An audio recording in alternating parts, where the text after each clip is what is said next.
All right, welcome back to another installment of the 94 podcast.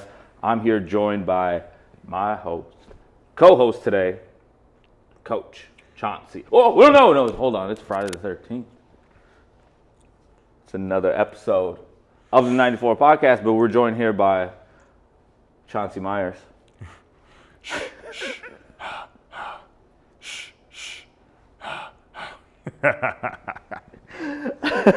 Yeah, man, we had to come representing Friday the 13th.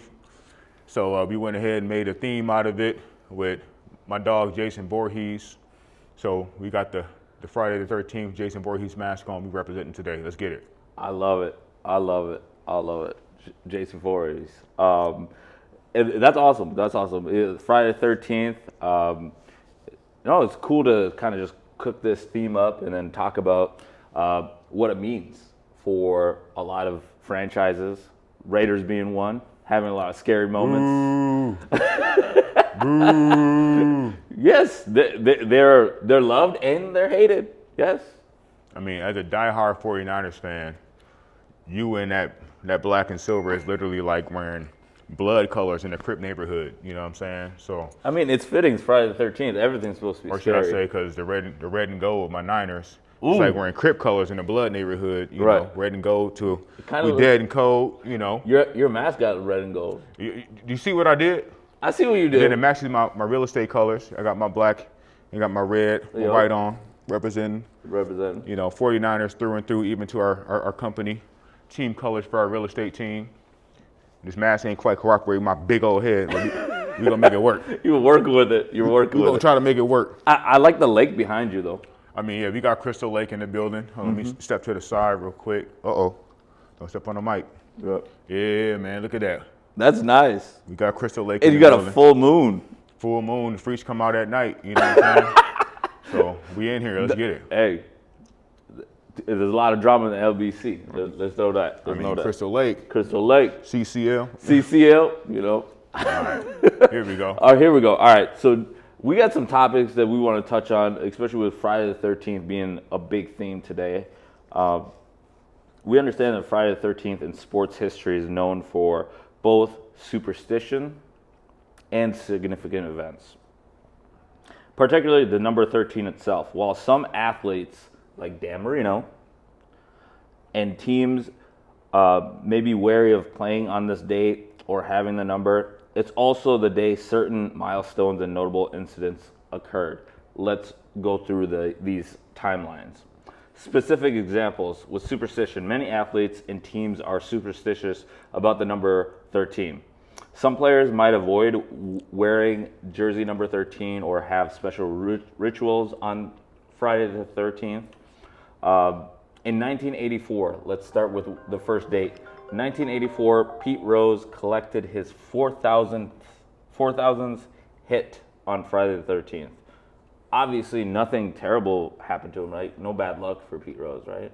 Rest in peace to Pete Rose, by the way.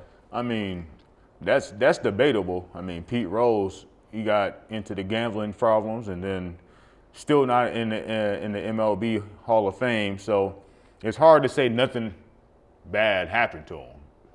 He found himself in some sticky situations. Oh, absolutely. He definitely did. But he didn't die on Friday the 13th. He did not die on Friday the 13th. You know what I mean? But No. to say that nothing came from Friday the 13th. Right. He had some misfortune. Yeah. For sure. Another notable event. The Chicago Bears beat the then Washington Redskins 73-0 in an NFL championship game in 1940. A game that also had a controversial background. Some bad streaks. The Baltimore Orioles have experienced some of the worst consecutive losing streaks in the modern era on Friday the 13th. So definitely check the Baltimore Orioles box score later today. Let's see if they're able to break through. Olympic history. The only Olympics opening ceremony ever held on Friday the 13th was in 2004 in Athens, Greece, where the cauldron was lit by a gold medal sailor due to doping scandals involving other planned torchbearers. So Friday the 13th does have a little spookiness to it. Yeah. And Did you ever wear 13 playing sports, or did you have any superstitions that you had? So, no, I never wore 13. I was too fat. It wasn't athletic to get those kind of good numbers. So, I mean, in my playing career, I played everything from safety to linebacker to guard, offensive line. So, no, I never had a double-digit number like that. The lowest number I ever had was 45, and that was my high school number. And then went to number 50 when I started playing linebacker my senior year. And in semi-pro football, I played O-line, D-line, so I was number 93. So no. Okay. I was too fat and not athletic enough to wear number 13. But superstitions, so I'm really big on routines and rituals. Sure. As most athletes and coaches are. So one of mine is I eat Chipotle every game day. That's been something that's been going for some years. It matches my lifestyle, my diet, but also it's my favorite food too. And then on Friday, typically during warm up, you'll find me somewhere on the field with Chipotle. So that's one ritual I have. Any specific order?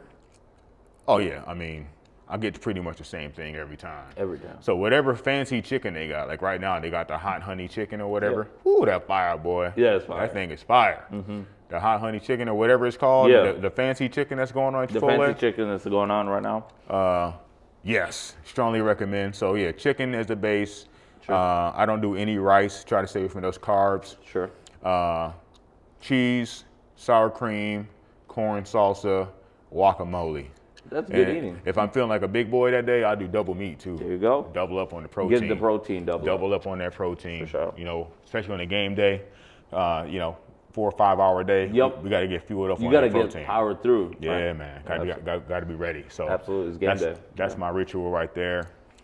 Things that I don't like that I think are bad omens on a game day is breaking routine. Right.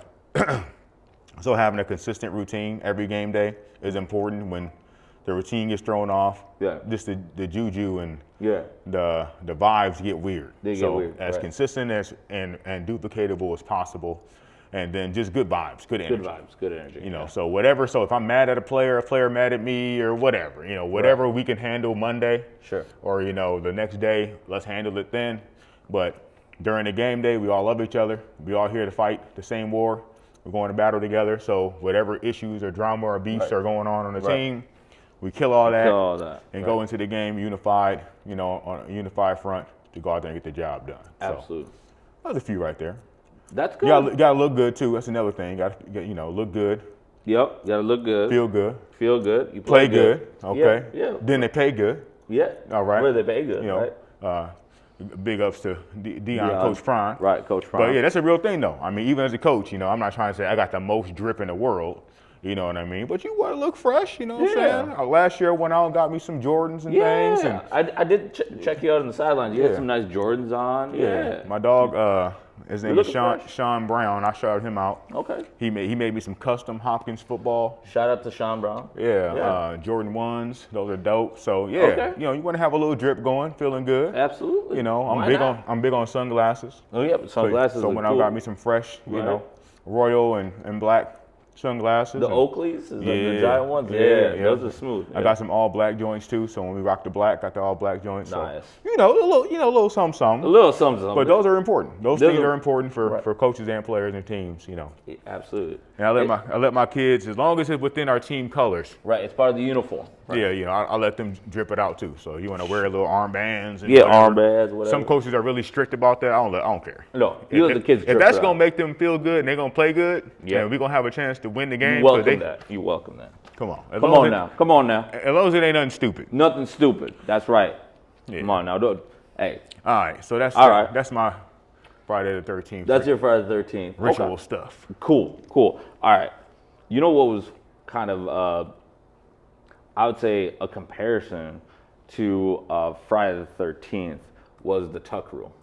I feel like the Raiders, they had probably one of the scariest playoffs, like controversial, like endings. It was a snowstorm. You got Charles Woodson going up against another Michigan man, Tom Brady. Mm-hmm. Mm-hmm. He gets to him. forces Tom to lose the football in the snow, in the storm. He drops the football. A Raider picks it up. But it's still not the Raiders' ball, and the Raiders' chance to go to the Super Bowl is slashed. I got to be honest. I went back and I watched that game as a Raiders antagonist, as a diehard 49er fan. Okay. I'm a football guy first, though. You're a football guy first. Yeah. That was absolutely a fumble, bro. Absolutely a fumble. I don't know what kind of foolishness those refs are on that day or whatever the case may be. That was the clearest fumble you'd ever see. He made a slight move like he was going to throw the ball, and he was clearly holding it. Oh, no, my receiver's not open. Right. Clear strip, fumble. Who knows what history would be. Clear recovery. With the Raiders right. and the Patriots. Who knows what the future would have been right. if that fumble was ruled a fumble. Right. We'll never know. We'll never know. It would have, it could have, would have, should have, could have, never would have happened. But, I mean, right. if the Raiders had that Super Bowl, I mean, what happens to the franchise? What happens to the coaches? I mean, do they keep people there? People don't leave. Does Al Davis change his ways? Like, I mean, there's so many what ifs. Right. Like, what is the legacy of Rich Gannon? Right. Super Bowl champion quarterback. Super Bowl champion quarterback. He won MVP in 2002. My boy Jerry was on that team, Jerry Rice. Jerry Rice. He would have got another Super Bowl. With another franchise. Another franchise in the Bay Area. In the Bay Area. You go from, maybe like going from the Vikings, having multiple Super Bowls with the Vikings, and then going to the Packers and getting them their first Super Bowl in a long time.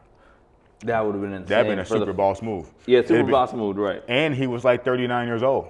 Talking about GOAT status. When he was on the Raiders, he was 39 and 40 years old. 40, and putting up numbers. He was not just coaching. 1,000-yard receivers. 1,000 yards. Him and Tim Brown. 1,000 yards. Was the core. At like 39. 39. So again, Jerry Porter people don't talk about it that was also much. part of that wide receiver Yep, core. he was the slot receiver. Slot receiver, Yep. They don't talk about it that much because they didn't win a Super Bowl. If they won a Super Bowl, those storylines would be bigger. They'll be bigger. Conversations. Oh, yeah, absolutely. So that's true. That's very true. The Raiders had a lot of great teams in the early 2000s. They were right there. I mean, they played in the Super Bowl against the Tampa Bay Buccaneers. Mm-hmm. And they faced their former coach. Yep. So John Gruden. I have a confession to make. He's Chucky. Friday the 13th. I'm tied into that. See, I see what you did there. Yeah. I see what you did there. Yep. I have a quick confession to make. I am a diehard 49ers fan. Mm-hmm. But during that era of the Bucs, I was a huge Buccaneers fan. How could you not? Warren Sapp. It was my favorite player of all time. This is going to be a wild moment for most people. Sure. My favorite player of all time. Your favorite player of all time? Mike Allstott. Mike Allstott with the neck roll. Oh. So run the highlights. Exactly.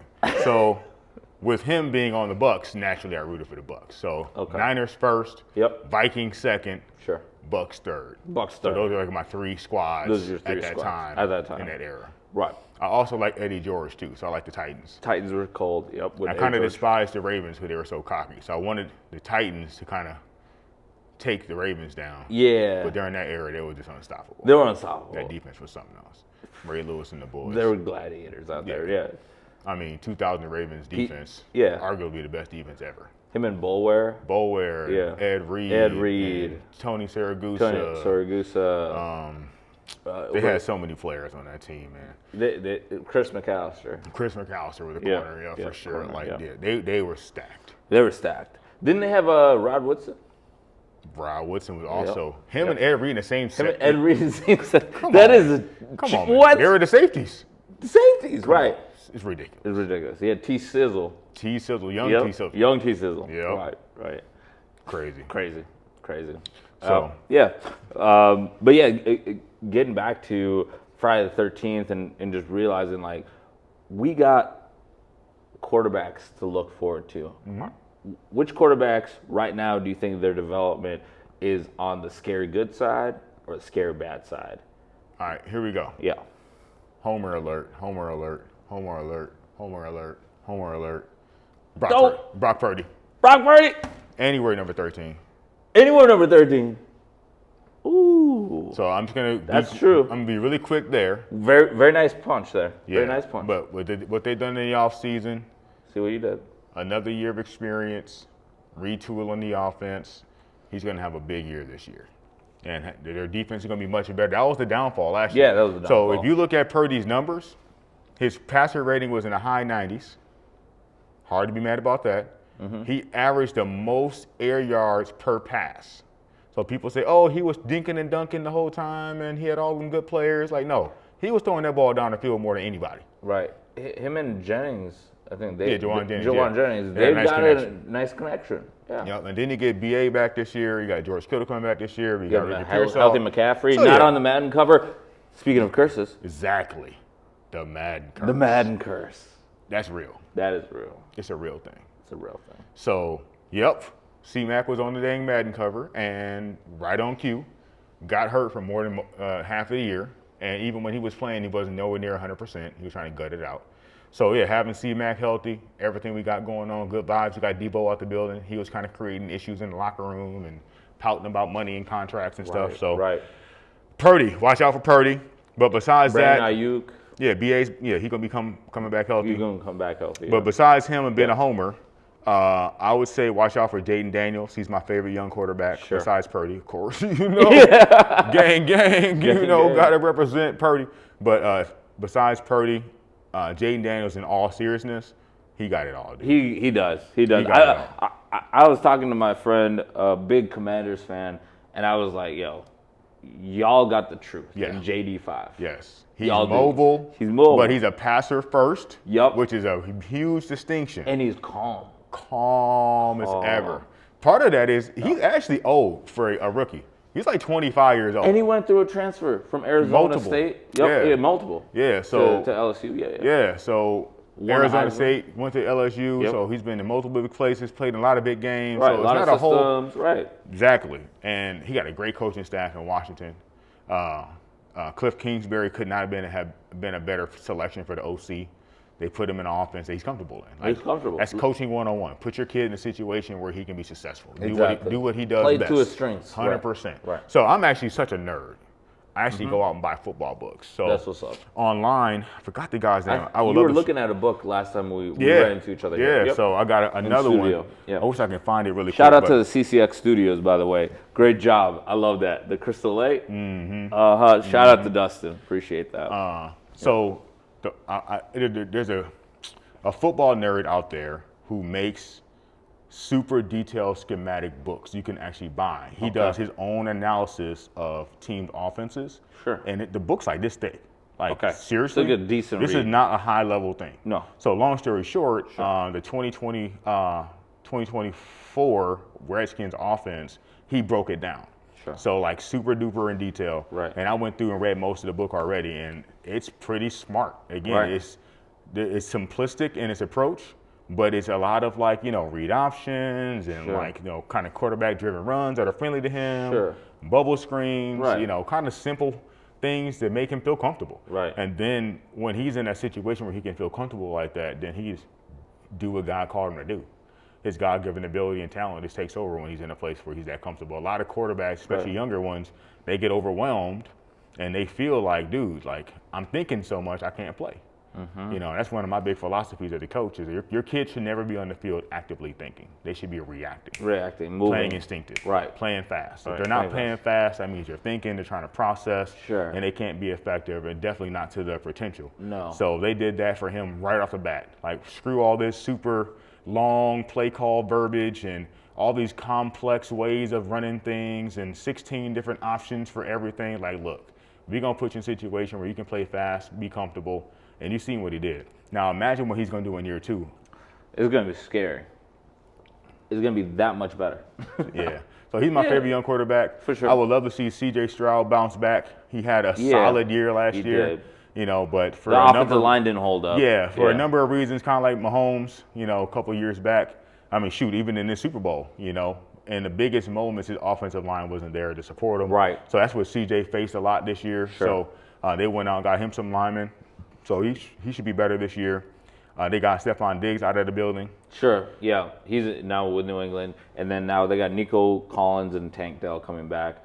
And then they also have John Michie. Yeah, he's a speedster. He's a speedster. So yeah, but this kind of having, I'm really big on Diggs kind of being a locker room killer. I know that's bogus to say, but this is real. I mean, everywhere he goes, he kind of creates issues. Sure. I mean, he went to It's Buffalo, schism. had problems there. I mean, he was here in Minnesota, had problems Allen. here. Right, He was Minnesota there with in Kirk the Cousins. Texans. Yeah, You know, Texas, on a CJ. 1 year prove it kind of Yeah, thing. But he they gets didn't bring injured. him back. They didn't bring him back. They were like, we're good. Thank you. You know, he did get injured or whatever, Yeah. but you know, based on his character and things like that, they didn't bring him back. Right. You know, so D'Amico Ryans was like, we're good. yeah, get him out the building, and keep the young guys comfortable and not feeling like you got to force the ball to him and that kind of thing. Right. So yeah, you know, with the young guys, I mean, Ward, I'm looking to see what he does out in Tennessee. He's in a tough situation where you're kind of up against the wall. I mean, you're number 1 overall pick.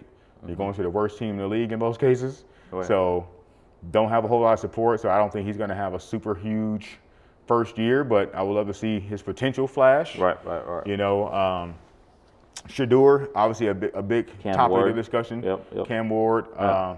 Shador, I would love to Shador. see get him an opportunity to play. Yeah, absolutely. You know, I think it's going to be Joe Flacco to start because he's the OG veteran, which is smart. Get the season off to the right foot. You got him on a good deal. Let Shador and those guys figure it out.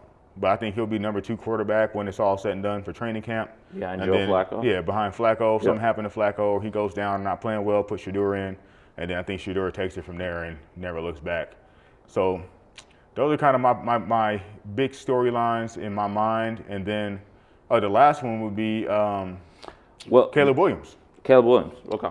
I mean, he's got everything in the world, bro. He got a great offensive coach. He got a million offensive weapons. They went out and got much better offensive line.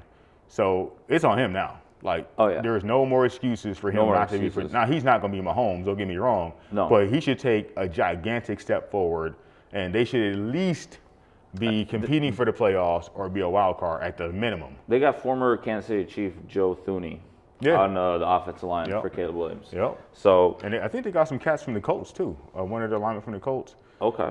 So anyway. I mean, the Bears have kind of invested more in their offensive line. Yeah, 100%. Yeah, 100%. So he's got the skill positions. They got the line now. They got a better coach and better situation. He should be playing really good football, and they should be competing for the playoffs for sure. Otherwise, will he get? This is the question. This is the Friday the 13th question for all Bears fans. Will he be the first 4,000-yard passer in the Chicago Bears? He better be.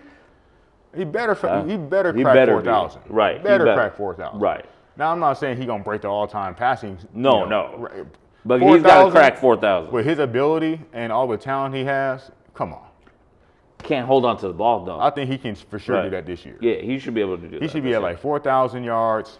I would say 25 to 30 touchdowns. And let's keep it under 15 interceptions. He's still young. Yeah. Let's keep it under 15 interceptions. Okay. That'd be a really good season. Do you think they end up above 500? They can. They got all the potential in the world. And their defense, even last year, their defense was one of the top defenses. They had like number 3 or 4 in defense. They got a really good defense. And then I think they got Fuller. And then didn't they just get who did they just pick up? I don't know. I know they got decent. I don't be following the Bears like that. No, I don't follow the Bears like that. I know that they got decent corners or like. Yeah. I mean, if they build on what they did last year, they should be better. Right. Oh, I think it was what's his name? Jalen Jackson. Yeah. Or yeah. Hey, hopefully it works out. Yeah. But hopefully it works out. Yeah. They got the talent. They got the talent. I know you want to talk about McCarthy. I know. You I know you do. Go yeah. ahead. All right. I'll let you do it. All right, McCarthy. All right. So McCarthy, I think, is going to be the Friday the 13th for a lot of NFC North teams. Think so, huh? I think so because what it's tracking is that he looks scary good right now. Like Aaron Jones can't stop talking about him. You got Justin Jefferson spending time with him. They were bonding during like the Wolves playoffs. I don't know if you saw that where they're hanging out together. I think it was like Game 5. Yeah, that's dope. Yeah, it was like last month. It was on my birthday, coincidentally enough. But like I was in the building, but like knowing that like Justin Jefferson, JJ McCarthy, they're building that chemistry, I think it's gonna spell horrors for the Detroit Lions, the Chicago Bears, and most of all the Green Bay Packers. But one thing that I want to look into is who is going to be the offensive line that's going to be protecting. It's going to be the new rookie, Donovan Jackson. He's got a lot to prove. Step into those shoes. Christian Darrisaw coming back. CD. Injury. Yep, CD. That's my dog. That's your dog. Yeah. Yeah. So I won't say names, but Sure. we have a person on our coaching staff who has a good relationship with him, and wishing nothing but the best for his recovery. He's already back practicing after like 6 months, 7 months removed from surgeries. That's a great sign. That's a great sign. I'm really happy to see him back on his feet, one of the best offensive linemen in tackle, offensive line in the league, especially left tackles, I'm trying to say. And then, I mean, between him and Trent. Right there, right. I mean, that's the competition right there. Yeah, him and Trent 1 Williams. Bang, bang. Right. 49ers, Trent Williams. Right. The big silverback. All right, go ahead, my bad. Go ahead. Yeah, we got you. That's cool. And then we go Ryan Kelly, come from Indianapolis. Yep. Same as Will Fries, joined him from Indianapolis. And then Brian O'Neill, the other stalwart out there.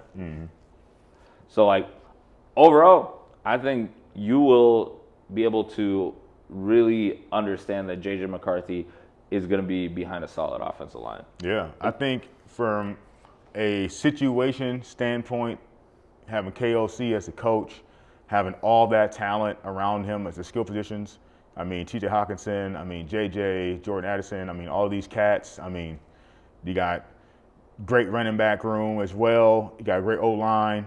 He's definitely been set up. They just extended Oliver, too, the tight end, Josh Oliver. Super smart. Yep. So from a situation standpoint, Yes. an amazing situation. Absolutely. So it's all on him. Come It's on, on big him. dog. Come on, big dog. It's all you. It's all on you. So I ain't gonna hate on him today. I mean, him being a Michigan guy, I got to rep him right here, right? I mean, I know that with J.J. McCarthy, just have patience, Vikings fans. I'll just say that. Just have patience. It's going to get scary for the NFC North. I'll leave it at that. Want to get your thoughts on the NBA Finals, and then we can wrap up to hockey, too. Hockey got a good series going 2-2 back to Florida for Game 5. NBA playoffs, what I will say is, like we say in football, any given Sunday, any given Friday, Right. a lot of people keep looking over the Pacers. Every They do. series, people keep looking past them and assuming Why? that they're going to turn into a pumpkin at some point, and they have not done that. And by golly, they up 2-1. Yeah, they're up 2-1 with a chance to go up 3-1. And that's 13 backwards. And what are the stats? It's Friday. 90%, 90%. 3-1 lead, you win the series. Yep. So it's Oklahoma. Do they play tonight? They play tonight. Yeah, so Game 4 Oklahoma tonight. City, boy, they are in a absolute must win. Right. Absolute must win. They need more from their stars. Chet Holmgren's got to do more. Come on, man. Jay Will's got to do more. They got to step up. He from the city, man. We need him to step Yeah, up. he's from the city. Come on, Mini brother. haha, come on. Come on, we need him to let him know what's up, man. Minneapolis in the Come building. on. Yeah, we ain't soft out here. Come on now. Come on, Chet. Come on, Chet. We need 25 and 10 tonight, big dog.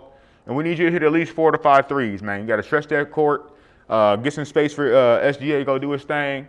They make him respect your 3-pointer shot. And then let SGA drop 30, 35. Right. Jay Will got to come with his Get 20, a couple 25. blocks in there too. Oh, yeah, he good for 3-4 blocks. Yeah. So we need Chet to have a big game. Big game. We need a big game out of Chet. But Pacers are in a must-win also. It's a must-win for both sides. Both sides, Because right. if Pacers get that 3-1 lead, you almost guaranteed to win the series. If OKC drops this game, they're in a world of trouble. They are. So, and to have that great season they had, to have the MVP, to be so dominant throughout these playoffs, to get upset against the Pacers, Right. that would be a nightmarish, Oh. scary Ooh. finish Scary to their finish. season. Right. Ooh, I love that. That was well played. Okay, so in regards to a scary finish, where do you see the NBA Finals MVP? I mean, that's a scary finish. At this point, I know Halliburton hasn't played dominant throughout all the games. Hasn't been to the free throw line yet. That's insane. That is insane. I didn't know that. That's Yeah, insane. Yeah. So that's got to be on the board as a coach. Like, look, bruh, You need to get some free throws. Drive to the basket, get some fouls, get them in foul trouble, get some free throws, get some easy baskets, get some mojo going. Rick Carlisle's got to tell Yeah, to you need to be driving to the, you drive got to to the drive to the basket. But besides that, I would say it got to be Halliburton if the Pacers end up winning. He's got to be the Finals MVP. And then obviously if FGA and OKC pull it off, it's got to be him because he's the driving force of their team, of course. Sure, right. So that's what I'm looking at. Okay, you're looking at it like a two-man race. Yeah, that's from my perspective. That's your perspective. Mm-hmm. Okay. An unsung hero, though, Benedict Mathurin. I don't know if you... He had a big game. He had a big game. Yeah. He had about like 27 points in 22 minutes. Yeah. What kind of production... I mean, you being a head coach, like, do you have players like that where you can just put them in for short periods of time and then they're super effective? Well, it's more for football. It's kind of understanding roles. Okay. You know, so you have people in certain roles sure. that you're expecting for them to be able to do what they do best in those roles. So like a slot receiver, sure. for example, you would expect him to be quick, be athletic, you know, make plays after the catch, that kind of stuff. So yeah, you know, in a way, yes, you would have guys in that role that you would expect to be able to do big things. But I think even for Carlisle, I don't think he planned on Bethune to do that. I mean, T.J. McCollum's going off for him too, mm-hmm. and then I think like they also have Nemhart. Yeah, like he's been a little bit quieter though. A little bit quieter. A little bit quieter. McConnell too. He's been a little bit quieter. He's been more felt on a defensive end. Stealing the ball, just being a pass. But he hasn't been scoring as much the last couple of series or whatever. But true. Yeah, that's kind of how I look at it. You know, the two driving forces, the ones who move the needle. Sure. You know, to take you to that next level would be both of the guards. Both the guards. But like you don't think there's going to be like any kind of like Andre Iguodala kind of MVP this year? It could be, but you got to do it for the length of the series. It can't be based on one game. Yeah, it can't. It got to be like the rest of the series. You just got to take over if you're Benedict, right? Or at least be impactful. So boom, I explode for 25, and then the next game I get 19, and like 19 and 8. 19 and 8. Where I'm consistently being the number two option. Pushing us. Right. Pushing us over the top or like extending us. But it can't be based on one game. It can't be on one game. It can't just be like, oh, you just had a big splash out. Exactly. No. Gotcha. Okay. That's real. And then just to wrap up here, I want to say this World Cup's coming up. How scary would that be in regards to having a World Cup in LA? Like, in regards to the world stage, that's going to be probably one of the biggest, like, sports, like, events of all time. And they're having Drake open that, the World Cup. So, to be quick, I know we're up against time. We're up against time. It is going to be the biggest sports event ever. Yeah. Because it's an international event. And it's in LA. It's in LA. And it's a big deal. Soccer is the biggest sport on the planet. Yes. So I would say, yes, it's going to be scary good. It's going to be scary good. The nightmare for the United States, though, to be the host country, and our team's not very good. It's not there, right. So that's kind of where we're at. We got to get our act together so we can be at least competitive. It'd be a shame to host the event and we're not a competitive team. Exactly. It would be a shame. That's my take. Okay. I agree with a lot of points that you bring up there. It's going to be a scary good like competition. It's going to be the entire globe invested in the World Cup. So you know it's going to be great. Like it's basically you got an extra Olympics in a tournament in a month. You get literally a jam-packed Olympics in 1 month in LA. It's pretty cool. So I'm really excited about that. But yeah, definitely want to thank you coming out here. Chauncey Voorhees. I know, right? yeah, I do appreciate that. Looks great. Good luck to the finals participants tonight. It's going to be interesting to kind of watch all this play out. But until next time here in the 94 podcast, Chauncey, we'll see you at the TOP. We're out.